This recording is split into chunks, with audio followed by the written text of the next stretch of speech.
Jatuhnya pendaki asal Brazil, Juliana Marins, di Gunung Rinjani, Lombok memancing respon dari warganet. Bukan hanya dalam negeri, namun juga mancanegara.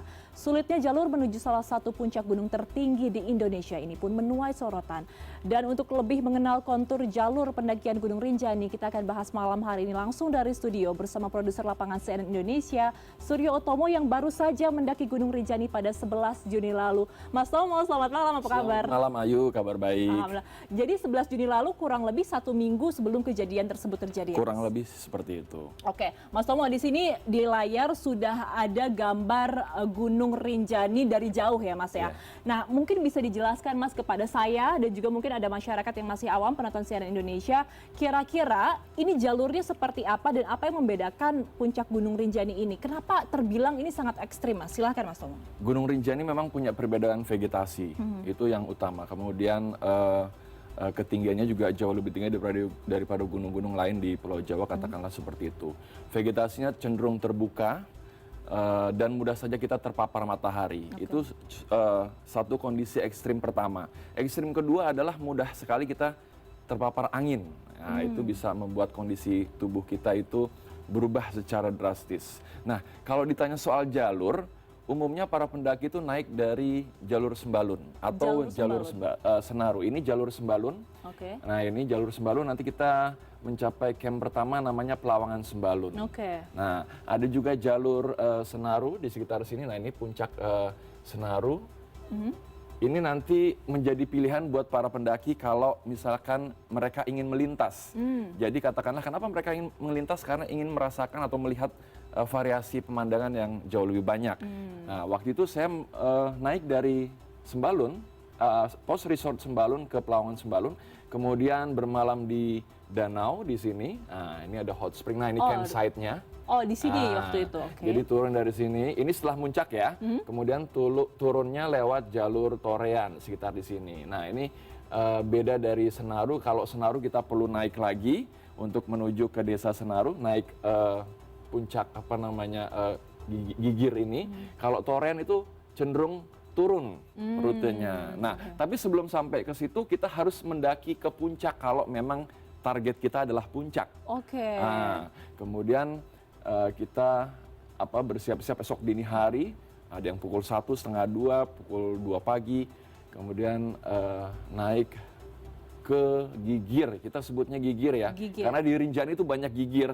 Nah, ini Gigir yang menuju ke puncak, itu 3,5 kilometer jaraknya, dan kemudian kita harus melewati berbagai karakter tapak. Oke, menarik, berbagai macam karakter tapak. Tapi sebenarnya jalur yang Mas Tomo ambil kemarin ini kurang lebih sama dengan jalur yang diambil oleh Juliana Marins ya Mas. Berapa lama waktu itu sampai ke puncak dari awal? Dari awal, hari pertama saya mendaki dari pos resort Sembalun, dicicil menggunakan ojek dari pos 1 ke pos 2. Dari pos 2 itu membutuhkan itu sekitar 4 jam. Jadi totalnya 8 jam lah ya. Kalau misalkan saya mulai waktu itu pukul 8 pagi, saya tiba di Pelawangan itu pukul 2:30 sore. Wow. Jadi sekitar 6,5 jam lah ya. 6,5 jam. Kemudian istirahat dan kita tidur lebih awal supaya bisa bangun esok dini hari dengan tidur yang cukup. Mengejar sunrise. Mengejar sunrise. Idealnya begitu, tapi ya kalau misalkan kita memang kelelahan bisa saja kita memulai perjalanan itu di pukul 2. Jadi ada prioritas tertentu buat dari kalangan pendaki, apakah dia ingin mengejar sunrise atau memang untuk mengumpulkan tenaga ketika dia harus melakukan istirahat pada malam hari. Baik, Mas Tomo, kita lanjutkan ke gambar selanjutnya. Nah, ini adalah jalur Pelawan Sembalun. Pelawangan Sembalun, ini video yang Mas Tomo ambil waktu itu sendiri ya. Boleh ceritakan Mas bagaimana? Kita bisa lihat ini porter-porter yang membawa beban bisa 20 kilograman. Nah, ini kita mulai menapaki sebuah ruas yang dikenal sebagai 7 Bukit Penyesalan. Apa itu Mas 7 Bukit Penyesalan? Jadi kalau pendaki menyebutnya kita mau pulang jauh, mau naik jauh. Jadi ya menyesalnya di situ. Tapi waktu itu Mas Tomo nggak nyesel ya? Ya karena tenaga masih cukup, kemudian langit juga masih terang, tidak terlalu sore, dan sudah terbiasa alhamdulillah karena ini sudah pendakian yang keempat ya. Oke, kita melihat kembali ini videonya Yap. Lanjut, ini para porter yang masih membantu para pendaki membawa barang bawaannya seperti itu. Ini tanahnya waktu itu masih aman sepertinya ya, Mas? Kalau masih di bawah masih aman, masih padat. Nah ini bahkan menjelang Pelawangan Sembalun sebagai tempat camp kita masih bisa kita jejak dengan ajek lah bahasa Jawanya gitu ya, dengan mantap gitu. Ini kemahnya kemah siapa ini, Mas? Ini kemah pendaki. semua pendaki, karena semua pendaki yang ingin muncak pada esok hari bermalamnya di sini. Oke. Dan ini panjang sekali, punggungan ini yang kita sebut Pelawangan Sembalun itu panjang. Jadi tidak perlu khawatir kita kekurangan lahan camp. Nah bahkan di agak ke bawah ke arah danau ini juga tempat camp ini ya, itu bisa kita gunakan. Jadi jangan khawatir kita kehilangan tempat camp untuk mendirikan tenda. Oke, dan di sini masih sangat aman juga sepertinya ya, Mas ya? Dibilang aman, ada aja resiko. Oh, begitu. Misalkan angin kencang, nah ini kan cuaca berkabut. Oke, ada shelter juga di Ada sini? shelter emergency, ini dibangun oleh salah satu brand peralatan outdoor. Nah ini lebih luas lagi. Nah di balik bukit ini ada juga tempat camp. Jadi Pelawangan Sembalun itu untuk mendirikan camp begitu luasnya, begitu banyak spot untuk mendirikan tenda. Jadi kita nggak perlu khawatir. Dari sini nanti baru kita besok muncak. Nah kita lewat ini punggungan baru ke atas. Oke, berapa jam tadi, Mas, kira-kira dari awal perjalanan hingga ke Pelawangan Sembalun ini?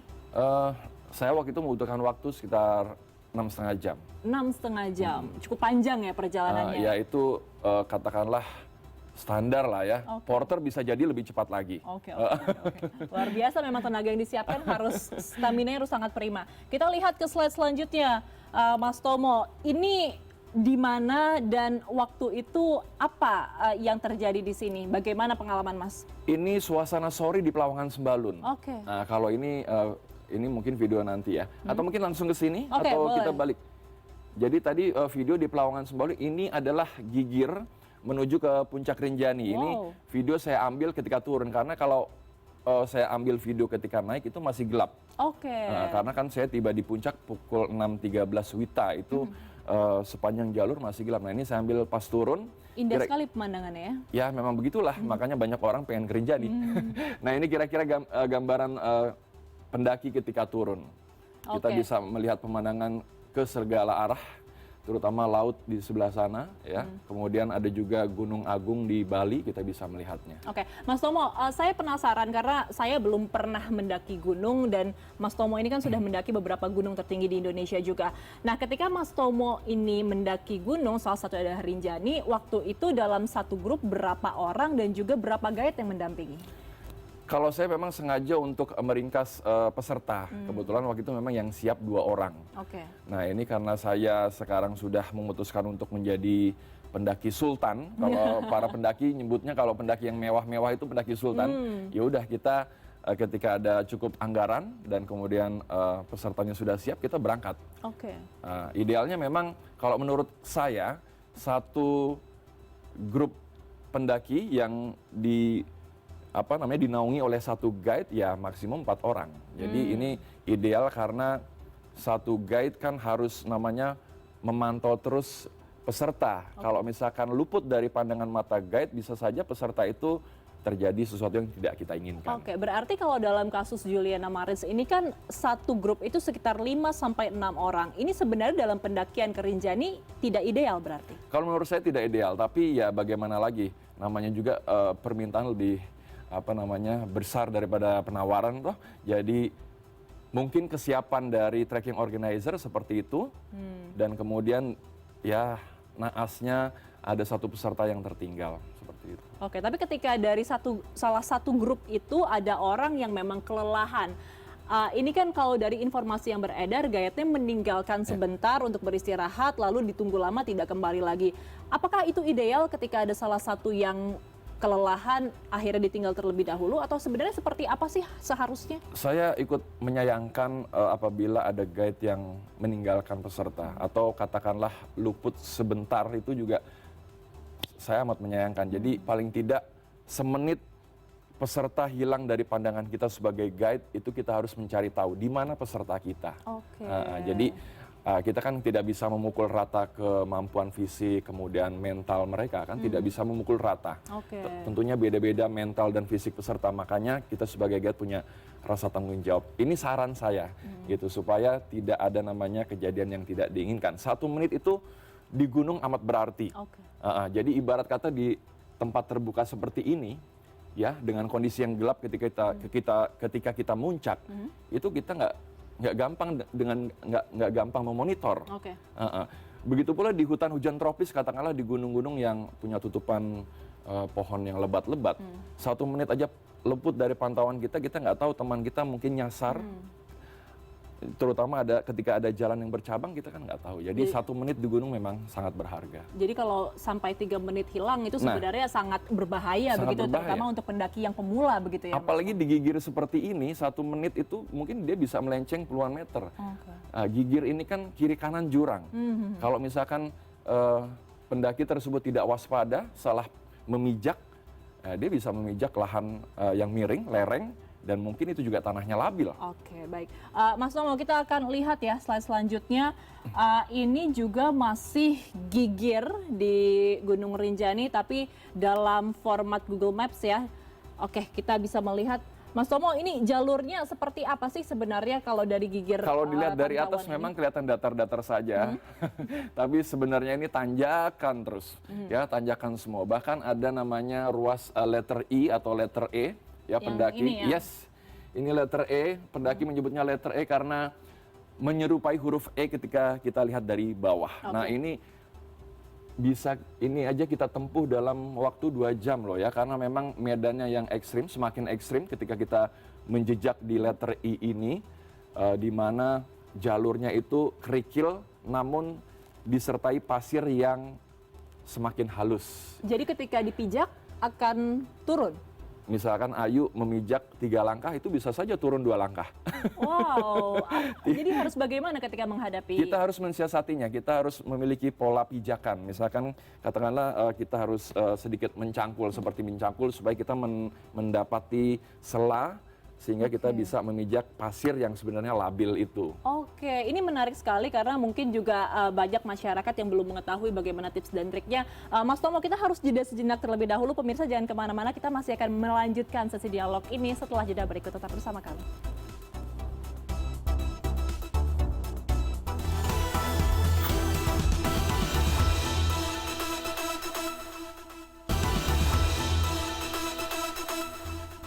Terima kasih Anda masih bersama kami dan kita masih membahas tantangan jalur menuju puncak Gunung Rinjani bersama Mas Tomo, kali ini bersama saya di studio.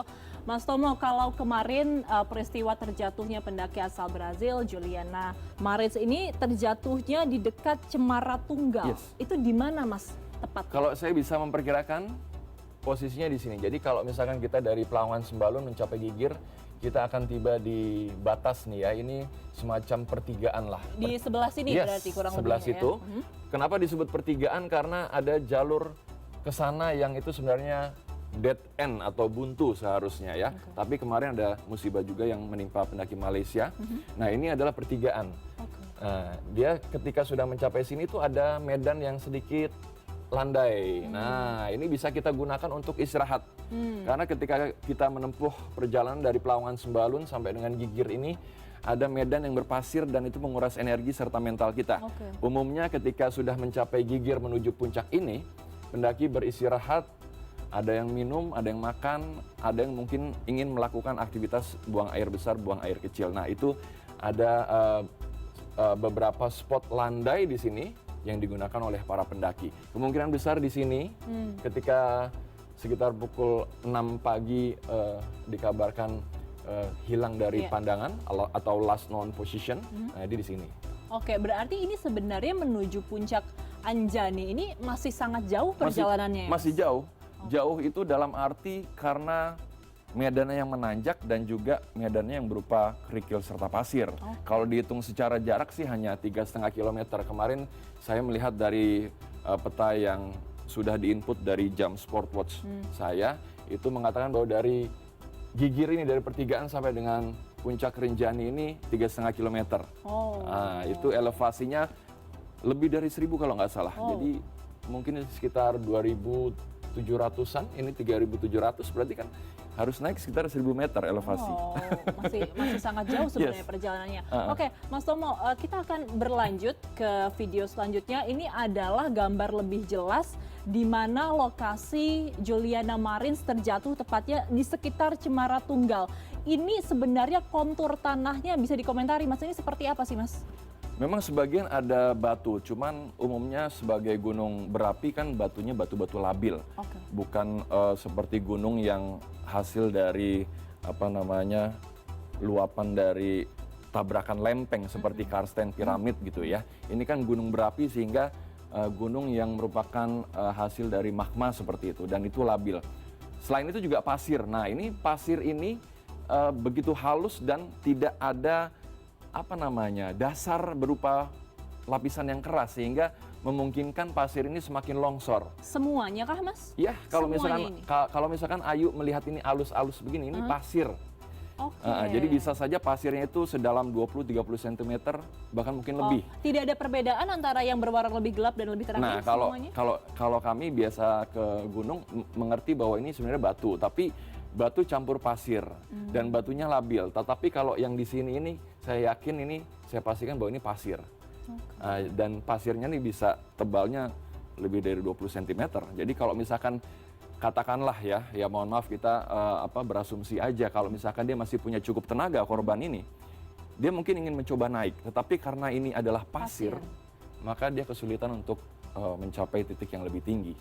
Oke. Jadi sebenarnya ada potensi kaki kita memang tenggelam di dalam pasir Yes. ini ya, karena cukup dalam 20 cm. Selain faktor lain seperti panik dan kemudian patah tulang seperti yang tadi kita tonton di berita, ya bisa jadi setelah tergelincir ini korban mengalami patah tulang dan ya panik lah tentunya. Oke, sehingga memang akhirnya tidak bisa diselamatkan pada kejadian waktu itu. Oke, Mas Tomo, kita akan beralih ke slide yang selanjutnya. Nah, ini adalah puncak dari Gunung Rinjani. Kita bisa melihat di sini dari video jalanannya lumayan berbatu-batu ya semuanya, Mas Tomo. Berbatu dan sempit. Iya, sangat sempit kalau kita lihat. Memang hanya di sini saja kah puncaknya? Iya, ini titik tertinggi. Di sebelah sini ada tempat juga untuk berdiri, cuman yang lebih tinggi ini. Jadi buat para pendaki ya idealnya memang berdiri di sini karena kita bisa berfoto-foto. Di sebelah sini? Iya, ini di kerumunan turis asing ini. Okay. Nah, ini turis asing yang tiba lebih dulu dari saya. Oke. Mereka fisiknya kuat-kuat gitu ya. Mereka tiba lebih dulu dan mereka saat ini sedang mengambil posisi duduk untuk menikmati sunrise. Oke, nah ini bisa dilihat juga ya Mas, kalau misalkan di sini berarti kurang lebih sudah 8 jam ya pendakian? Kalau setengah 2 sampai 5 jam, 5 jam kurang. Saya dari Pelawangan Sembalun sampai dengan puncak 5 jam kurang. Oke, pemandangannya seperti apa Mas ketika sudah sampai ke atas ini? Ini kita belum bisa melihat apa-apa, hanya mulai muncul matahari sedikit demi sedikit yang tertutup awan. Nah, ini kebetulan handphone bisa mengangkat cahaya sehingga terlihat terang, padahal sebenarnya gelap. Oke. Nah, ini kita ngambil posisi duduk. Nah, seperti ini. Ini pukul berapa Mas kira-kira? Ini sunrise pukul 6.15 WITA.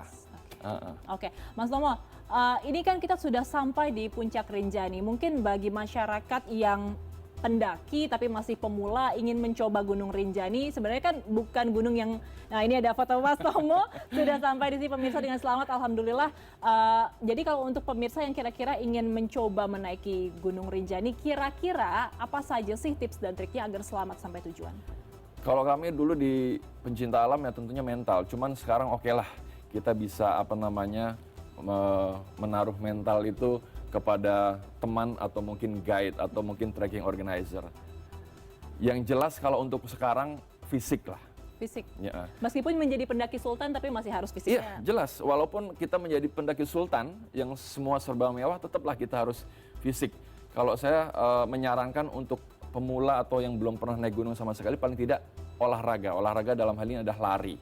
Itu akan melatih otot kita, sehingga ketika kita menghadapi jalur seperti ini ya kita ototnya sudah siap, karena tidak masalah naik saja tapi juga turunnya Dan turun itu juga menyita perhatian, menyita apa namanya energi kita, terutama kita harus menguatkan otot. Kalau misalkan otot-otot nggak kuat ini, khawatirnya nanti malah terjadi kelelahan yang amat sangat lah gitu. Oke, menarik Mas mengenai masalah turunnya, karena tadi Mas Tomo juga sempat mengatakan bahwa ketika turun justru lebih bahaya, banyak pendaki yang hilang ketika turun Gunung Rinjani.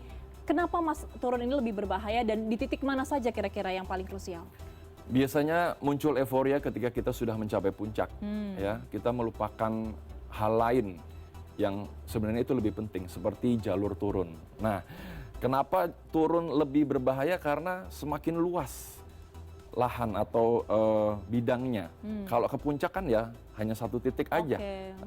Tapi kalau sudah turun itu pasti bidang di bawah itu jauh lebih luas. Nah, itu yang membuat pendaki sering kehilangan orientasi, ditambah lagi dia mungkin kelelahan atau mungkin justru euforia, dan dia utamanya adalah tidak konsentrasi. Ini yang menjadi penyebab pendaki itu hilang di gunung ketika turun. Kalau kemarin Mas Tomo untuk turun gunung itu butuh berapa lama waktunya? Kalau turun malah cepat, 1,5 jam sudah sampai kita ke camp. Justru lebih jalurnya tidak melalui jalur yang sebelumnya kan? Enggak, Berbeda kalau dari puncak ya, kalau dari puncak ke camp Lawangan Sembalun jalur yang sama, tapi untuk menuju desa kita pakai jalur yang lain. Oke. Jadi apa namanya, ada satu ruas yang kita harus bolak-balik, terutama yang ke puncak ini. Tapi kalau dari Pelawangan Sembalun kita mau turun ke desa itu bisa menggunakan jalur yang berbeda dari jalur ketika kita naik. Oke, baik. Mas Tomo, terima kasih banyak atas bincang-bincangnya malam hari ini. Kita menjadi jalan-jalan virtual ya sebenarnya, dan juga mendapatkan tips dan trik bagaimana cara Anda kalau misalkan ingin mendaki ke Gunung Rinjani dan seperti apa persiapannya. Terima kasih banyak sekali lagi telah bergabung bersama kami di CNN Indonesia Connected, Mas Suryo Utomo, produser lapangan CNN Indonesia. Oke.